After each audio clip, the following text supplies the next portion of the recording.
আমন মৌসুমে ধান ও চালের দাম বাড়িয়ে নতুন দর নির্ধারণ করা হলেও খুশি নন কুষ্টিয়ার মিল মালিক ও কৃষকরা। এরপরও লোকসানের কথা বলছেন মিল মালিকরা। সার কীটনাশক সহ প্রয়োজনীয় উপকরণের দাম বৃদ্ধিতেও ক্ষোভ প্রকাশ করেছেন কৃষকরা। তবে জেলা খাদ্য কর্মকর্তা বলছেন সরকারি নির্ধারিত দরে যথাসময়ে ধান ও চাল সংগ্রহ সম্পন্ন করা হবে। কুষ্টিয়া প্রতিনিধি সাবিনা ইয়াসমিন শ্যামলীর পাঠানো রিপোর্ট। এরই মাঝে কৃষকের লুকানো স্বপ্ন। সোনালী আমন ধানে ছেয়ে গেছে কুষ্টিয়ার ফসলের মাঠ। দেখে মনে হয় যেন সোনার পারদ পড়ে আছে ধান খেতে। বাম্পার ফলন, ধান কাটা ও মাড়াইয়ে ব্যস্ত সময় পার করছেন কৃষকরা।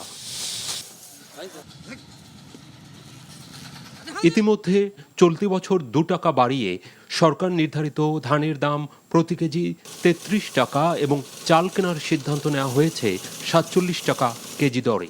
তবে এ নিয়ে অসন্তোষ কৃষকদের, ক্ষোভ স্বার্থ রক্ষা হয়নি তাদের। দাবি জানিয়েছেন সরকারিভাবে ধানের দাম বৃদ্ধির। তাহলে সরকারের ধান কিভাবে দেবো? সরকার তো সারের বাজার নিয়ন্ত্রণ করতে পারছে না। সরকার রেট দিয়েছে এলো 22 টাকা, আসলে আপনার ড্যাপ হলো 28 টাকা, হলো ফসফেট 28 টাকা ইউরিয়া, এই যে একটা রেট দিয়েছে, কিন্তু পাবলিক বেচে হলো 50 টাকা কেজি ফসফেট। এখান থেকে ব্যাপারীরা আমাদের ধান 1400 টাকা মন বাড়ি পাতে নিয়ে যাচ্ছে। গাড়ি ভাড়া দিয়ে সরকারের কাছে আমরা কিভাবে ধান বেচবো? জোনের দাম বেশি, সারের দাম বেশি, অধিক জমি লিজের দাম বেশি, চতুর্দিকে আমাদের তো লস। এদিকে চালকল মালিকদের মধ্যেও রয়েছে মিশ্র প্রতিক্রিয়া। তারা বলছেন সরকারি নির্ধারিত দামে গুদামে চাল দিলে চরম লোকসান গুনতে হবে তাদের। মেল মালিকরা চাল দেওয়ার জন্য মানে তারা সরকারের খাদ্যতে চুক্তি করছে, তারা চাল দেওয়ার জন্য আগ্রহী। এই মূল্যে চাল দিতে পারবে না বলে মেল মালিকরা আমাদেরকে জানিয়েছে, সংগঠনকে জানিয়েছে, এবং আমরাও এই মর্মে একটি চিঠিও জেলা খাদ্য নিয়ন্ত্রক বরাবর মাধ্যম হিসাবে প্রধান খাদ্য উপদেষ্টাকে আমরা বরাদ দিয়েছি। চলতি বছর জেলায় 19,100 মেট্রিক টন সিদ্ধ চাল, 6,700 মেট্রিক টন ধান ও 1,600 মেট্রিক টন আতপ চাল সংগ্রহের লক্ষ্যমাত্রা নির্ধারণ করা হয়েছে। চাল বা ধানের সংকটের কারণে যে ধানের লক্ষ্যমাত্রা পূরণ হয়নি বিষয়টা তা নয়। বিষয়টা যে সরকার একটা দাম ঘোষণা করেছে, দেখা যাচ্ছে যে সাধারণ মার্কেটে তার দাম তার থেকে বেশি ধানের।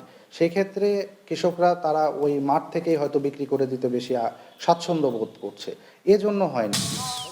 গত 17ই নভেম্বর আনুষ্ঠানিকভাবে সরকারি উদ্যোগে কুষ্টিয়ায় ধান চাল সংগ্রহ অভিযান শুরু হয়।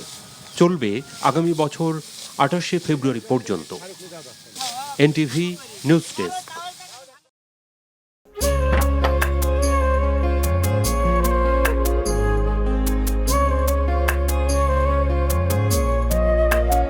এটা আমাদের ঘর, আমরা দুজন মিলে সবকিছু গোছাবো।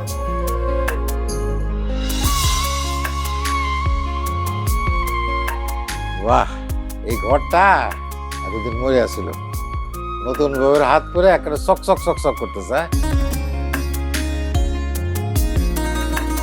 যদি কখনো কোনো ঝড়ে সেসব এলোমেলো করে দেয় তাহলে? আরে তুমি আসছো, তোমার বউয়ের হাতে রান্না খুবই চমৎকার। এলাকাটা ভালো না, একটু সবকিছু চোখে চোখে রাখেন। আমার খাওয়ানিও তোমার কোনো চিন্তা করতে হবে না। এই যে চুড়ি দিয়েছে, শাড়ি দিয়েছে না যে লোক, তার কাছে সরো। পৃথিবীতে মানুষের মানুষের সম্পর্কের বড় সমস্যা কি জানো?